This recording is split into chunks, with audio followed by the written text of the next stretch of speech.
Hey everybody, welcome to Always Bored, Never Boring. Yesterday I posted a video about HeroQuest and honestly, it was a bit of a disaster.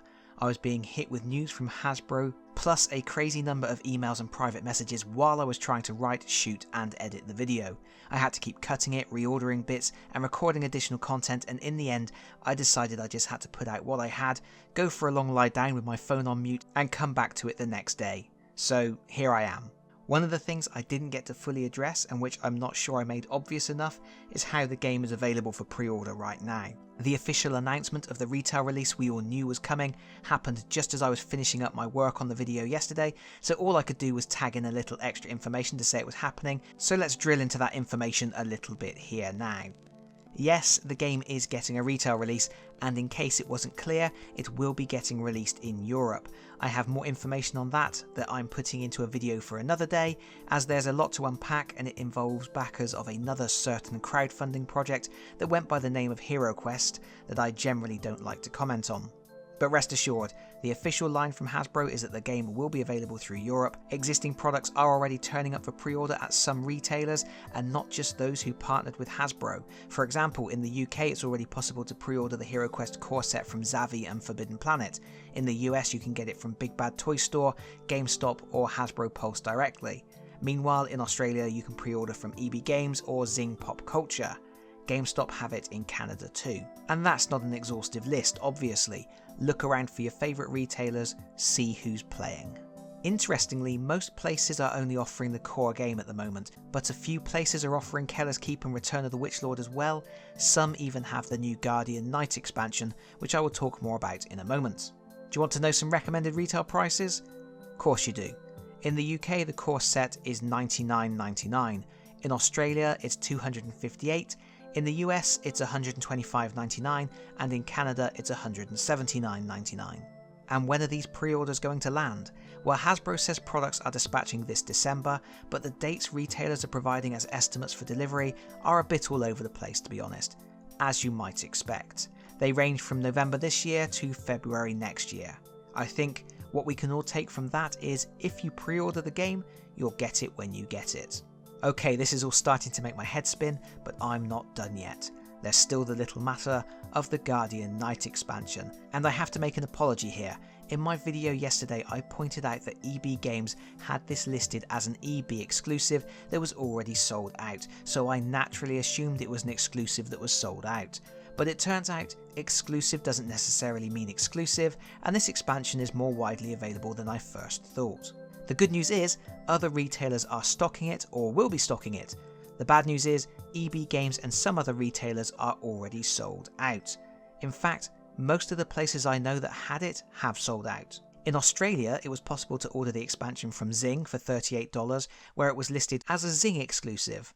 Now I know that Zing is a division of EB Games, but having one of your divisions listing a product as an EB exclusive and another listing it as a Zing exclusive is so head-smackingly stupid I don't even know where to begin. Doesn't matter anyway, Zing has sold out now too. Moving on.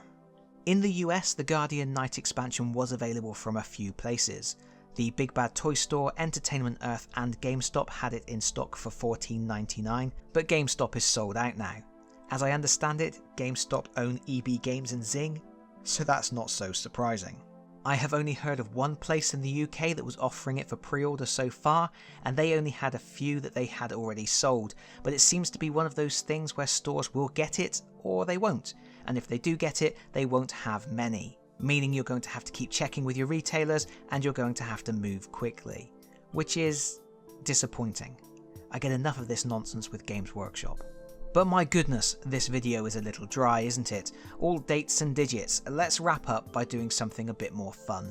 Let's dive into the Guardian Knight expansion and see exactly what you're getting for your money. And I guess, more to the point, let's look at the new rules for the Knight so we can all make proxies for the rare thing that is selling out everywhere. Obviously you're getting two miniatures, male and female variants.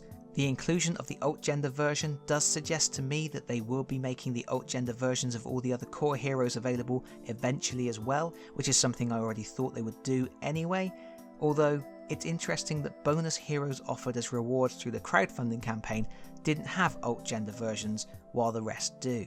The 2 miniatures come with 12 game cards, and that's a bit less exciting than it sounds by the looks of it. From what I have seen online, it looks like it's actually 2 sets of 6 cards, again in male and female variants, where only the artwork is different. In other words, for each version of the hero you get 1 character card, 1 short sword card, 1 shield card, and then 3 unique special ability cards. And of course short swords and shields aren't new items. So what does the Guardian Knight bring to the table?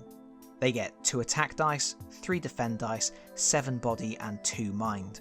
That gives them the highest starting defense of any character thanks to the shield, and a standard attack only bettered by the barbarian. They have the joint second best body stat, equal to the dwarf and 1 point less than the barbarian. Their mind stat is joint lowest, tied with the barbarian. I guess you're getting exactly what you would expect from a knight. They're a tank. With these new characters, it's the unique abilities that are really going to make them feel a bit different to play.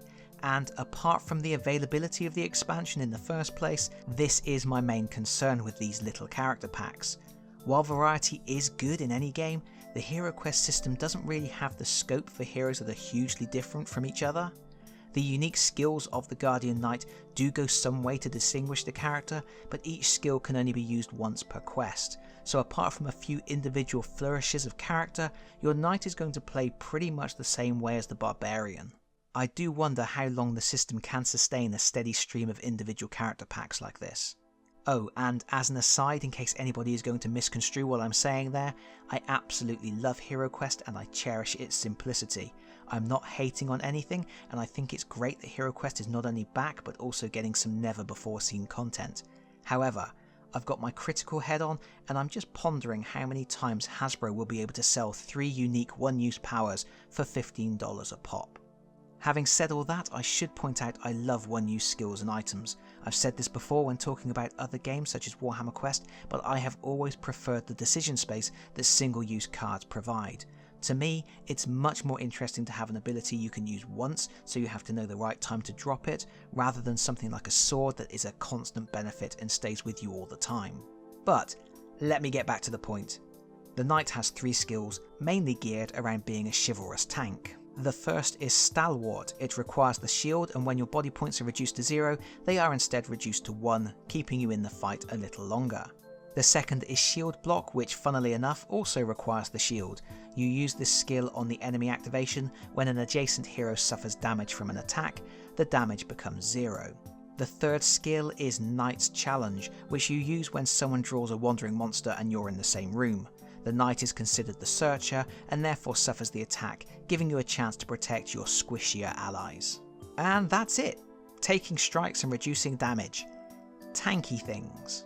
Do I think this character is worth picking up if you can find it? Gosh, I don't know. I'm a traditionalist and I couldn't see myself ever playing without the 4 core heroes. They're like old friends. But extra characters, extra choices are never a bad thing. And of course for collectors this is going to be a must-have, and a great annoyance if it doesn't become more widely available. I do think perhaps because the characters don't add huge amounts of variety by themselves, they should have rolled new characters into quest packs. Just the inclusion of a Knight's Tale mini quest would have made this little X pack seem so much more interesting from my perspective, especially if they had thrown in a special villain to challenge the knight or some extra treasure cards. But exactly how much the knight will bring to the table is a judgment call for individuals to make. Why don't you let me know in the comments what you think, because that's it from me for now. Thank you so much for listening. If you've enjoyed the video, please consider pressing the like button. If you really enjoyed the video, please consider subscribing if you don't already do so. And hopefully, I'll see you all again very soon. Bye bye everyone. Bye bye.